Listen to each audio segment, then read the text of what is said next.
Well, there's a big Senate race in Missouri this election cycle. You know all about it. Right now, the U.S. Senate seat is held by Claire McCaskill, Democrat, and there are 3 Republicans who would like to have that seat. We got John Brunner, we got Sarah Steelman, and we've got Todd Aiken. John Brunner joining us now on the program.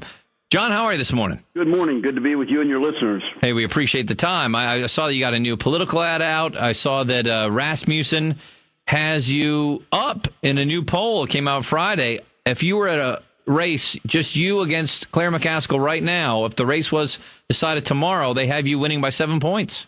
Well, yes, it's a very, very positive, but there's still a long campaign road ahead. But we're putting in a great effort, and I have been across the state dozens of times talking to folks. The whole idea of a citizen senator, not a politician, getting in there, bringing my 33 years of manufacturing experience to Washington, D.C. to fix the problems and get the jobs going. Yeah, and that's your big thing is jobs. So let me ask you this. What do you see as the federal government's role in creating jobs? Well, I tell you, this goes along with my own experience and literally hundreds of people I've talked to, small businesses and small farmers. They just would like government to back off, to allow them to do their jobs and get the job done. I mean, the Obama administration, with support of Claire McCaskill, has put in 10,215 new regulations since those two have teamed up together. And it's a blizzard. Well, maybe a blizzard's the wrong term to use in this in this great weather, but just the onslaught of regulations is causing indecision and disruption in the marketplace.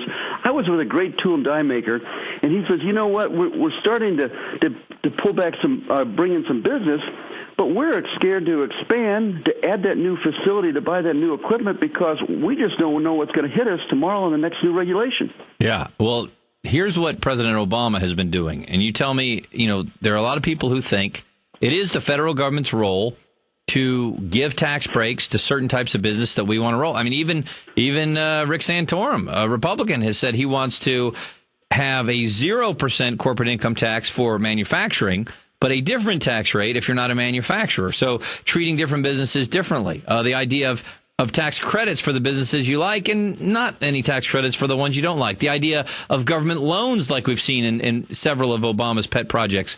Do you think government has that kind of a role in this? Greg, listen, I've had a lot of experiences manufacturing in that business, and we've lost over a third of our manufacturing jobs. So, of course, it's politically sound to say, hey, we want to do something for manufacturing, but next week's another industry, the next month it's another industry.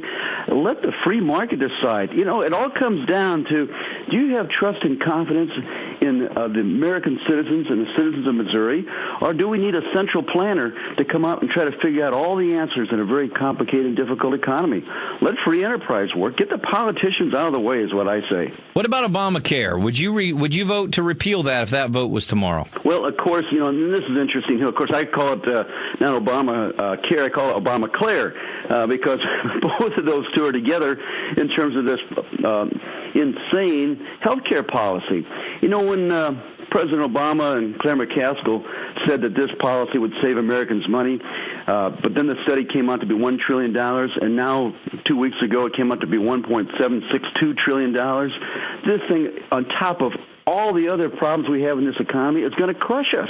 That'd be one of the first things we need to get rid of and get back to some free market ideas. So you would vote to repeal it, correct? Repeal Obamacare. It'd be the first thing out of the way. Of course, the Supreme Court may take care of that here in the next few weeks, but they may not. So we better be ready for it. Yeah, we really need to get in here and continue to fight. So, John, if Obamacare goes away, which I certainly hope it does, and you do too, then what is the alternative? Because people will say, Obamacare is not my favorite, but we had big problems with this health care costs are skyrocketing.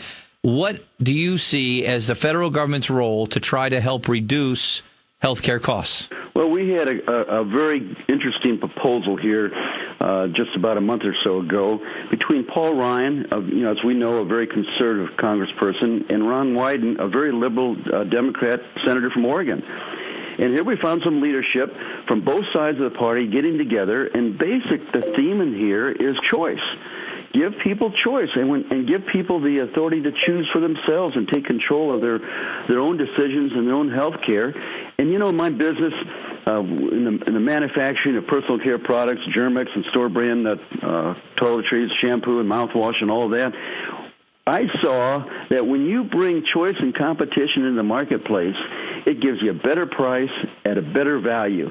And that whole dynamics of constantly seeing how you can improve your product and offer it for a lower price to be competitive. And the same thing happens with services and healthcare and all the issues.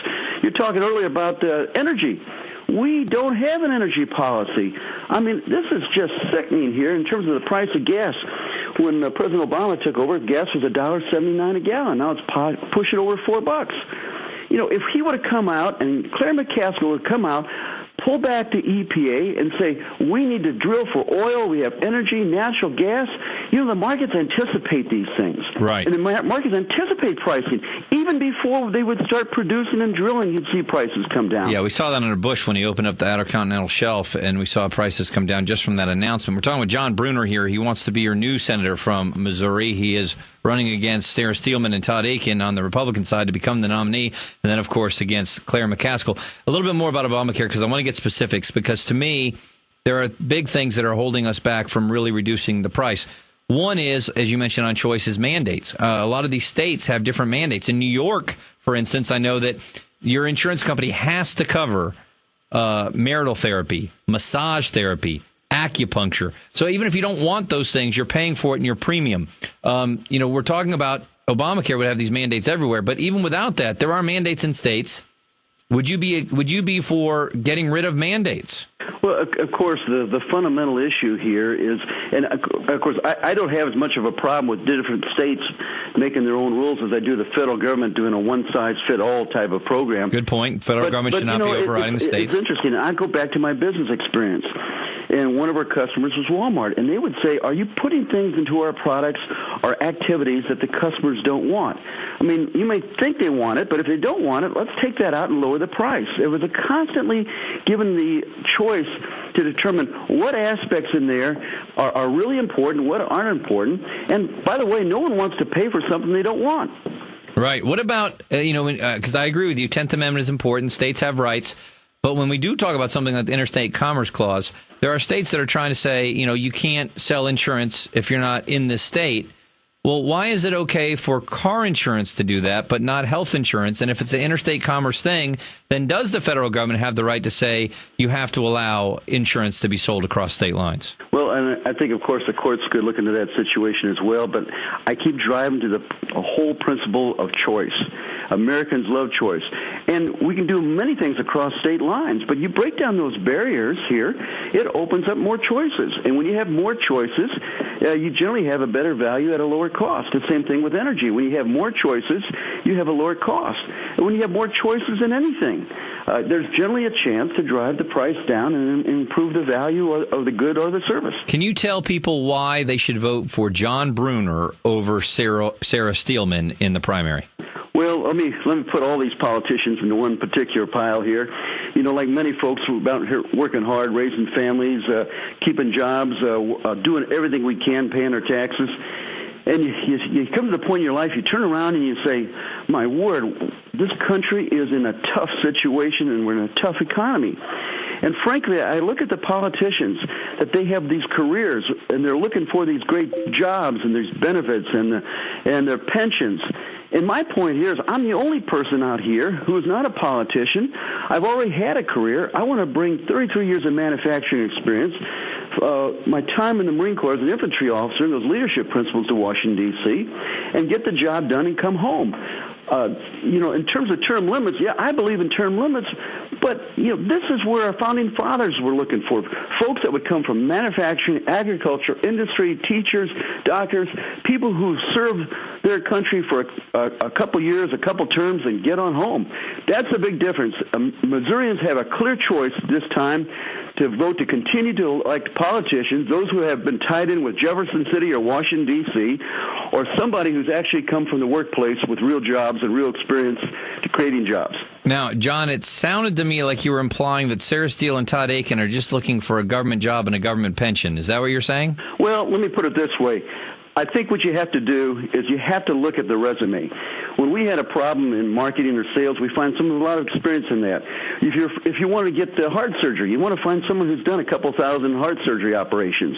We got a tough economy. We're losing jobs. Things are fragile. We got regulations.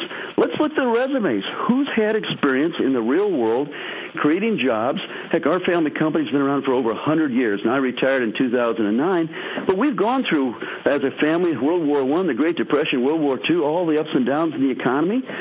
We understand as manufacturers what it takes to keep the jobs going. And the same thing with the farmers understand that, and other people in business and industry. They understand these things. And I'm just saying that the other folks that are running don't have those core skills and experiences. Gotcha. Listen, we appreciate the time. We'll have you back on again. It's John Bruner. He is running to be your Republican nominee to go up against Claire McCaskill. Thanks for being with us today. Good to be with you. Got a new ad, johnbruner.com, coming out today, and thanks again for your time. You got it. All the best.